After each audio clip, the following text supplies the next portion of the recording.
কে ছিলেন? হুইজ হি? খন্দকার মোস্তাক ছিলেন মুজিবনগর সরকারের পররাষ্ট্রমন্ত্রী। যেটা অস্থায়ী সরকার তৈরি করা হয়েছে যুদ্ধের সময়, সেই যুদ্ধের সবচেয়ে গুরুত্বপূর্ণ মন্ত্রণালয় যিনি চালিয়েছেন, আন্তর্জাতিক লিয়াজু যিনি মেনটেন করেছেন, তিনি ছিলেন কি? খন্দকার মোস্তাক, এবং বাংলাদেশের ৫ম প্রেসিডেন্ট। তিনি যে কোনো কারণে আপা তার প্রতি রাগ। আমরা দেখেছি ২৪-এও আপা সেই কুমিল্লার প্রতি রাগ, কারণ কুমিল্লার হাসনাতরা সজীবরা আপার ক্ষতি করেছে নাকি।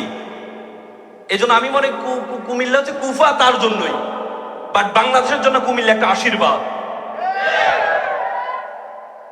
কু জানতে হবে তো, কু মানে কি? কু একটা আরবি শব্দ, কোরআনে বলে কু আনফুসুকুম, মানে নিজেকে বাঁচাও। কু মানে বাঁচাও।